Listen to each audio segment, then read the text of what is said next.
Here's what's coming up on today's show. Have you seen ads that talk about your retirement number and wondered, what is my number? How can you know when enough is enough to retire or stay retired? Join Mark and I as we talk about the things you need to know to determine your number. It's easy to get lost on the way to retirement. Things like taxes, improper planning, and excessive market risk can all lead you astray from your goal of a successful and happy retirement. That's where Liz Whittaberry comes in. She's a holistic financial advisor and the founder of Best Path Advisors, and she can help guide you to a better financial path. This is Retire on Your Best Path with Liz Whittaberry. Welcome into the podcast, folks. It's Retire on Your Best Path with Liz Whittaberry and myself to talk about today's topic, which she teed up a moment ago, and that is, how much do I need to retire? This is a question that people, they get wrapped up in, Liz. I wanted to spend some time on this podcast kind of chatting about this. I think it was, I can't remember who it was, but a couple of years back, there was a company that constantly did these advertisements about what's your number. And Yes. do you remember those? Yeah, it was ING at the time. That's who it was. Yeah, thank you. And, I think we get focused on this, and I want to find out, is this a good thing to do or not a good thing to do? So I think that $1 million it's a nice round number, right? It sounds very cool. You get to say, hey, I'm a millionaire and all that kind of stuff. And so people kind of make that the targeted goal. Many people do. Is that a good number? You know, over the years, I've actually had a lot of people say that $1 million is their goal. As soon as they hit $1 million, then they'll be able to retire. But I think that's an old-fashioned rule of thumb. And a lot of people said when I started working, my goal was to accumulate $1 million. Sure. Well, there's been a lot of years between the time that they started working and the time that they're going to retire. So the question is that still a good number today? Right. I recently saw Schwab Retirement Plan Services. They do an annual survey. And in 2021, the average plan participant thought they need $1.9 million. So almost $2 million. Wow. Well, Yeah. and that was 21. So obviously 22, we've had an awful lot of inflation. We've had a lot of inflation. Right. But your number has to be based on your unique situation. Yeah. There's not one number that fits everybody. Exactly. And I think that's where we get kind of hung up on it. And for whatever reason, and that's totally understandable. So let's break it down a little bit and look at some of the things. Because one thing that strikes me with that, Liz, is like, well, what if you're pushing to get to, let's just say the million, and you work longer than maybe you needed to because 750 would have got it done, or something like that, Sure. right? So what are some of Sure. the things that do, maybe impact the number, right? What are some of the ideas to consider there? Well, I think one thing to start with is where you're going to live. And I've seen a lot of Right. studies lately on how long money will last in different states. Go Banking Rates just recently published some results looking at how long will $1 million last in every state in the U.S. And that's a very interesting study. They took the average spending for people that are 65 and older from the Bureau of Labor Statistics, and then they adjusted that by the cost of living in each different state. Because some states have higher inflation, it's other states wild, have lower yeah. inflation. Right. And they broke it down then into categories: groceries and housing and utilities and healthcare and transportation. And so you can get a little bit of an idea of kind of the average spending in the different states, but then also how long will that $1 million last? Well, in Hawaii, it's going to last 10 years and 10 months. Yeah, not long. And I would have thought California would be right there too. they're number 3. So Number New 3, York okay. is 13 years and 9 months. California is 15 years and 12 days. Wow. Yeah. Vastly different than, let's say, the middle of nowhere in Tennessee or Texas or North Carolina, right? Yeah. Texas is actually one of the best 15 states, and North Carolina is right there, right equal with Texas. 22 years, 9 months for us here in Texas. Right. The very best is Mississippi, 25 years and 3 months. But that assumes you're going to spend the average that retirees 65 and above spend. You Sure. might spend more, you might spend less. Right. That again, these are, this is interesting information, but you have to bring it back to your unique situation. Yeah, I think it's kind of like a sliding scale, right? It gives you an idea. You can go, oh, okay, well, roughly this would give us this. So where you live is one. What else? What are the types of accounts that you have? And this is a really big one in the planning that I do. Do you have most of your money in accounts that have not yet been taxed? This Go Banking Rates study didn't mention income tax. So I don't know if they had any calculation for state income tax in that. Yeah, because if you've got it in a traditional 401k, that $1 million that you strive to, it's not all yours. You don't got $1 million. Right. Yeah. Let's say somebody has that 1.9 million that Schwab's study says you need. Okay. But 90% of it's in tax deferred. That means that they owe income tax on 90% of their savings. And if I assume that they're in the 24% tax bracket, then they're going to have about $1.5 million for themselves. Mm-hmm. So about 400,000 or so to Uncle Sam. Yeah. Yep. But if another couple has 1.9 million and they have 30% of it is tax deferred and the rest is in real estate or a joint brokerage account or Roth IRAs or whatever other savings they might have accumulated, they're going to owe income tax on quite a bit less, right? Yeah. Tax deferred. So if they're also paying 24% income tax, they'll have about $1.7 million for themselves. And I'm rounding those off. Sure. But big difference in what is your tax picture when you retire. That makes a big difference in how much of that money you actually get to use for yourself and how much of it you're going to have to give to Uncle Sam. And so that's a pretty big piece of the planning that I do with people. Yeah, taxation in retirement is a huge component that certainly doesn't need to be taken lightly because that can really make or break a plan. Absolutely. Yeah. You need to know how that's going to impact you. Yeah. Okay. Then what other income sources do you have? Do you have, how can you optimize Social Security? Do you have a pension?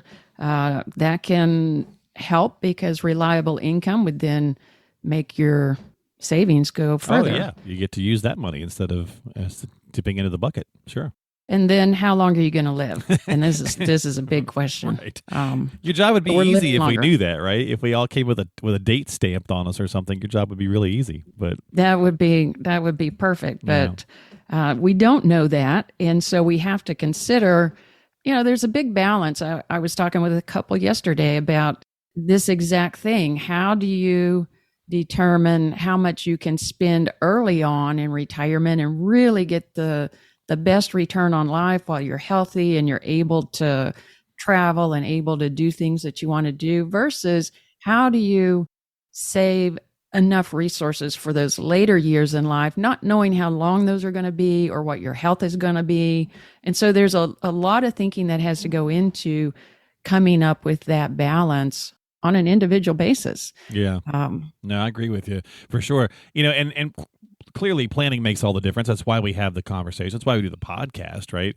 And your focus is certainly on learning. We've talked about that in past episodes and helping women and couples. And so do most people, like when they first come in to sit down, have they put any real thought there? Is there any kind of pre-planning done that you see on average or no? Is it pretty much most people come in and that's why they're there. They need help. There's really 3 different groups of people that I end up talking to. Some people come in about 5 to 6 years before retirement and want to start planning. And some of those have saved, very regularly all the years that they've been working, and others really didn't get started saving until the kids were a little bit older, and feel like they're playing catch up. But, that 5 to 6 years before is one time that people really hits them. It's getting close and I need to start planning. Right. Then I get people that are coming in because they're going to retire in the next year and they want, how do I transition? They want to put a plan together then. And then people that have retired and realize, oh, okay, I really should do a plan now. I need some help. Yeah. Yeah.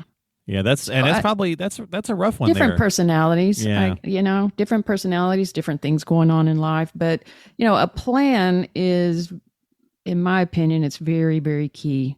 Women and couples who retire first and then plan second may find that their plan is going to fall short of what they want. Yeah, I was thinking about this.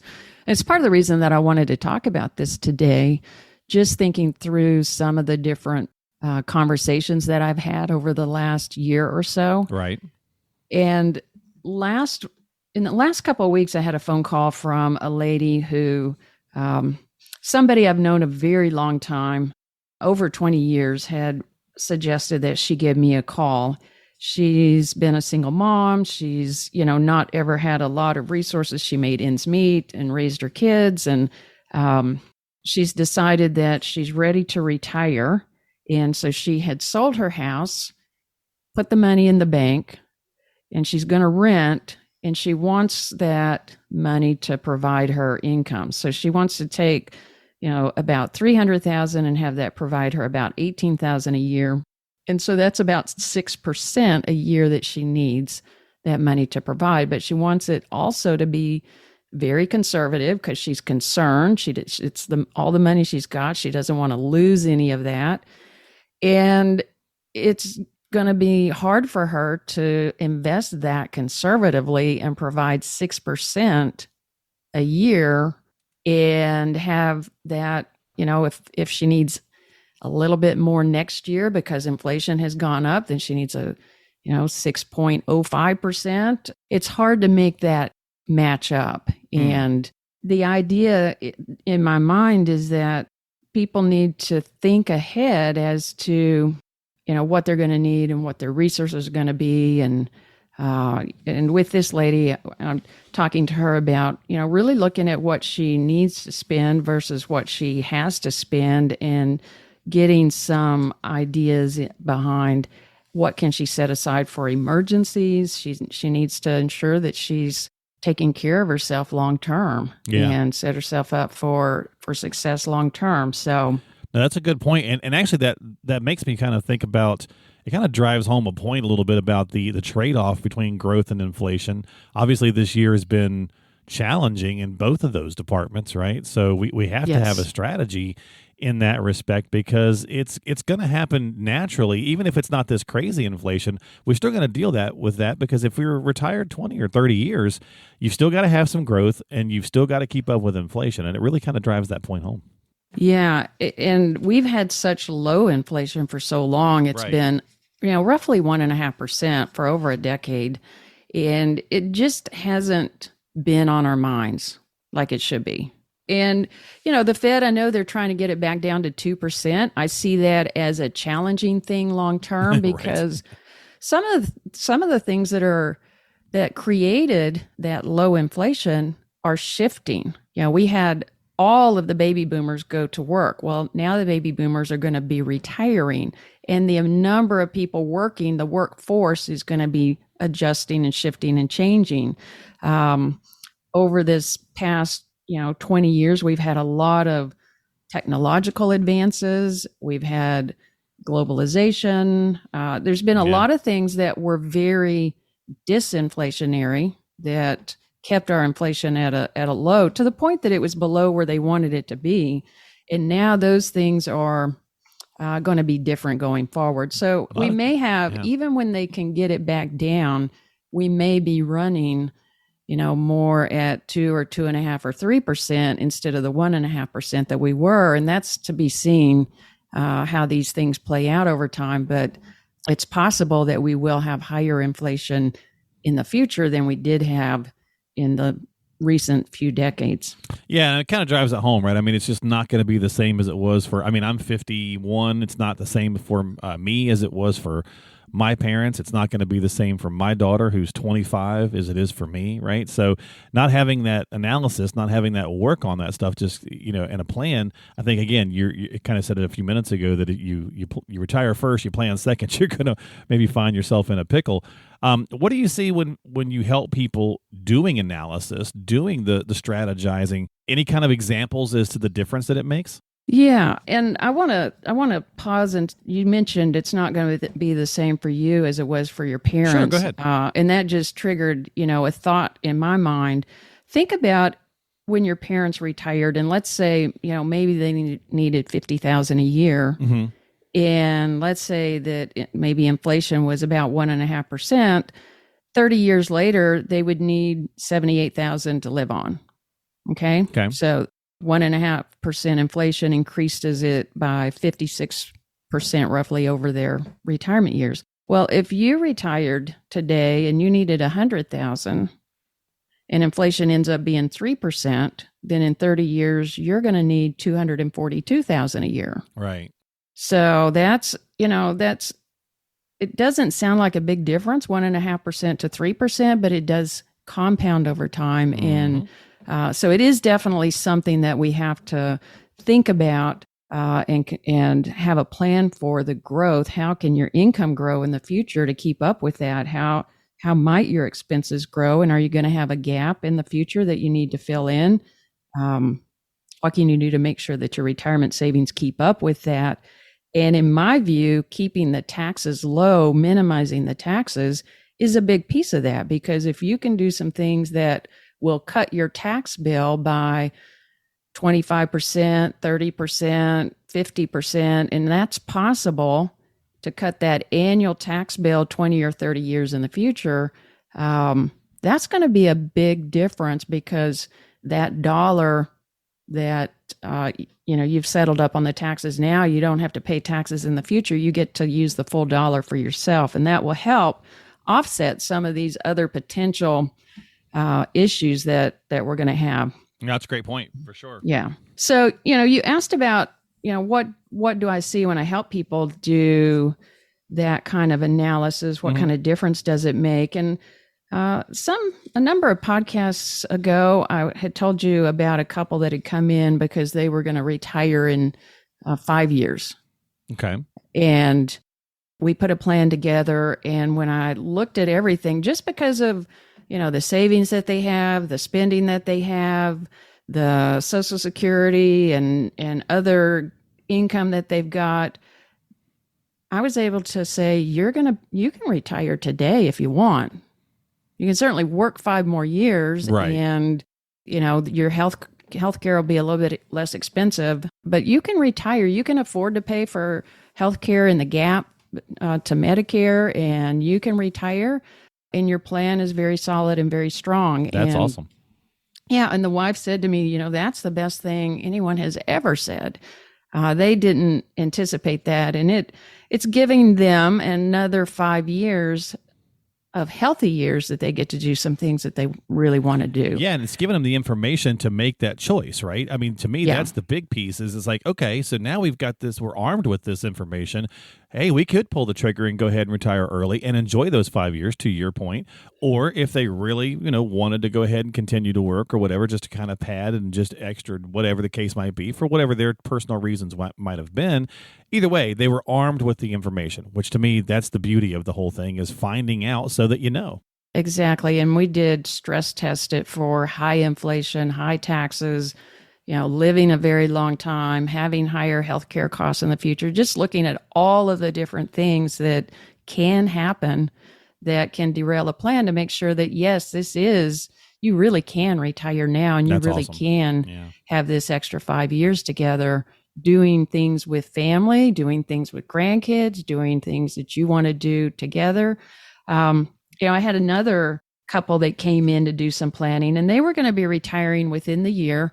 They had had an advisor for quite a long time and had been asking that advisor for probably 3 or 4 years, is my impression. What do we need to do? Where is our income going to come from? What should we be thinking about for taxes? Are we going to have a big tax bill? And their advisor was saying, don't worry about it. It's all going to be taken care of, but not giving any insight into what does that mean? What does it mean? It's going to be taken care of? How? Where? And so they came in and we did a plan. And in doing that plan, we were able to, really look at where should money come from, first, second, or third over time. What should you do with different decisions relative to, lump sum distributions and other decisions that were facing them. And then we made some very specific tax plans that saved them hundreds of thousands of dollars over their retirement years, a big reduction in taxes. Yeah, that's a huge win. Yeah. Yeah, and that was very big. And the husband said, this is exactly what I was looking for. This is what I was asking for. I wanted to have this that I could look at that would lay out what we need to do to be on our best path for retirement. And so, having that plan answers the questions, the unknowns, but it also lets people know, do I have enough? Do I have the amount that I need to retire to be able to carry me all the way through all of my retirement years? Is that amount that I've saved, am I ready to retire now? Can I retire today early? Should I work another year or two just to be sure that I'm totally taken care of for as long as I might live? And knowing that just removes all of the worry and am I making the right decision? It just helps people know that they are making the right decision for themselves. Yeah, and it sounds to me like the second couple there might have had someone who was really more focused on the accumulation phase of life and not the preservation and distribution phase, right? And there's a big difference in those two. And I think that's a great place for us to wrap it up this week is, getting a plan and getting with the right advisor for the time of life you're in. Yeah, absolutely. Absolutely. And I would say, if anybody is less than 10 years from retirement, you're listening to this and you're less than 10 years from retirement, or you're even already retired, it is a good time to have a plan so that you know that you are on your best path for retirement. And so whether you hire us or you hire somebody else to put that plan together, get a good advisor that helps you answer that question for you. What is your number? And are you there yet? Yeah, absolutely. I think finding the right advisor goes a long way. And again, it's one of the reasons we do the show and do the podcast to help share some good information. And if you're not already working with Liz and you'd like to have a conversation, as always, you can reach out to her at bestpathadvisors.com. That's bestpathadvisors.com. She's the founder and financial advisor at Best Path Advisors. So check her out online. Don't forget to subscribe to the show on Apple or Google or Spotify, all the major platforms for podcasting. Retire on Your Best Path. That's the name of the podcast. You can find it on those apps again, or you can just find it on her website, bestpathadvisors.com. And we'll see you next time here on the show. Liz, thanks for your time as always. I appreciate you, and we will catch you on a future episode. Thank you, Mark. Have a great day, folks. We'll see you next time here on the podcast, Retire on Your Best Path with Liz Whittaberry.